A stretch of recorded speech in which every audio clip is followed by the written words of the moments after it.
Hello and welcome to Lagan History on YouTube. This short video is going to cover one of the key steps in the peace process in Northern Ireland. It's the Good Friday Agreement of 1998. Basically an agreement between nationalists and between unionists to try to forge an agreed way forward on how to govern Northern Ireland. This followed years and years of troubles, and it really did bring into place sort of a new acceptable form of power sharing government for Northern Ireland. Prior to this, as you may know, Northern Ireland was ruled from Westminster in what was known as direct rule, so it was ruled from London. They made all the laws, they covered the administration of the province. That was to be passed to a Northern Ireland Assembly based up at Stormont in Belfast at the old, or in the old Northern Ireland Parliament buildings. So what were the terms of the Good Friday Agreement? Well, it had a number of terms. They basically divided into three strands. The first strand is an acceptable form of power sharing, and as part of that there, a new Northern Ireland Assembly was key.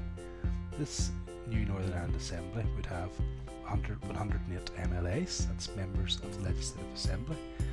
They would be elected through a very fair system of proportional representation called STV, or single transferable vote.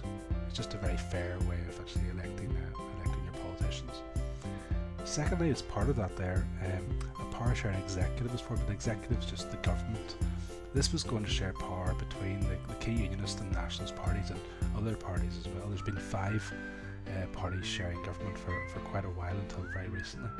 That includes Alliance as well. The executive itself would be led by leaders of the largest unionist and largest nationalist party, and they would form the first and deputy first minister, the people who would lead the executive. The second strand is actually all about north-south dimensions. Obviously nationalists want the public to have a role in Northern Ireland's affairs, so they formed this north-south ministerial council, and that would agree on areas of north-south cooperation, so they could work on the same problems and the same solutions to those problems. You'll see this in your transport links, the motorways, in road safety adverts, in food safety adverts where they share resources, and also in tourism where they market Ireland abroad on an all-Ireland basis. So it saves money and it forms agreed solutions.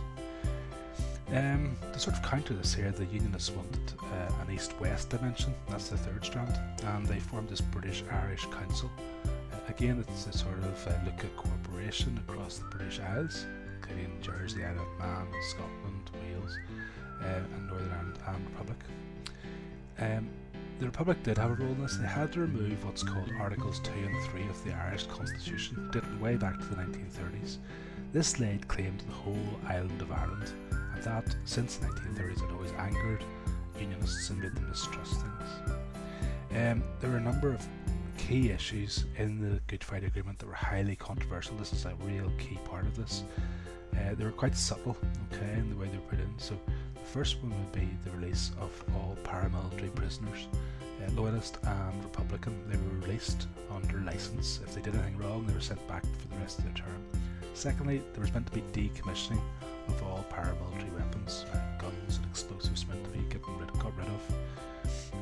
Thirdly, the RUC, or the police, the Royal Ulster Constabulary, were to be reformed. Their name was to be changed to the PSNI, that's the Police Service of Northern Ireland.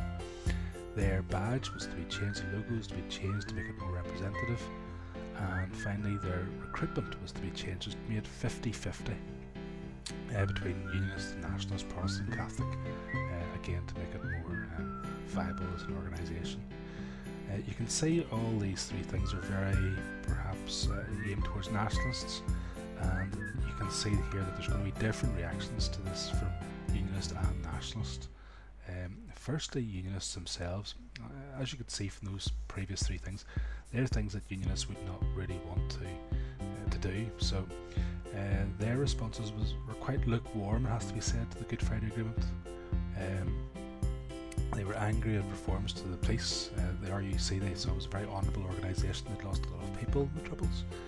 They were also deeply angered by the prisoner releases, Loyalist and Republican, especially whenever a lot of these prisoners got a hero's welcome. It was very publicised in the news.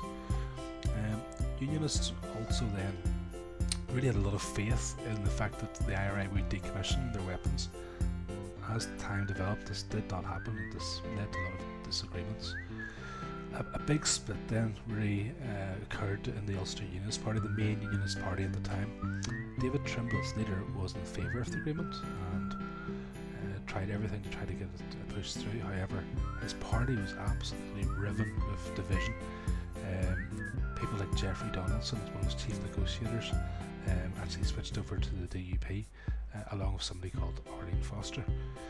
So quite a lot of people were divided about how to go forward with this here, and the UUP was really deep down the middle divided in what to do and how to respond to this. Nationalists on their hand, well, they were broadly in favour of the Good Friday Agreement. However, there were elements they questioned. The Provisional IRA, firstly, they really didn't feel as if the agreement went far enough, and they questioned whether they should actually decommission their weapons because of this. Sinn Féin weren't happy about the policing reform. They just thought it was the RUC under a different name. And one big thing about this here though was Sinn Féin took a big gamble. At their Ardèche, they actually accepted the fact of going into this new assembly. That was a big thing because they were really accepting the northern states, which they had always regarded as being threaded together through nothing. To confirm all this, referendums were held north and south of the border. This is very important. So 1998 referendums were held. This allowed people to voice concern or support for the Good Friday Agreement. In the north, it did have a very strong affirmative vote for the Good Friday Agreement. Over 71% voted for it. However, if you break those down, it's estimated that 97% of nationalists supported the agreement, while unionists were only just over the 50%, 52%, so quite a significant number were against it. In the Irish Republic, you had a huge 94% support for the agreement, so very much in the affirmative there too. What happened then? Well, elections were held and a new assembly was formed, sharing power between the UUP and the SDLP to begin with. These are the two largest parties by far at that time. They did manage to hold on power for quite a long time, and that power has been running on for the last 20 years, so it actually has been quite strong in maintaining that power. You can find out more on these two websites, and thank you.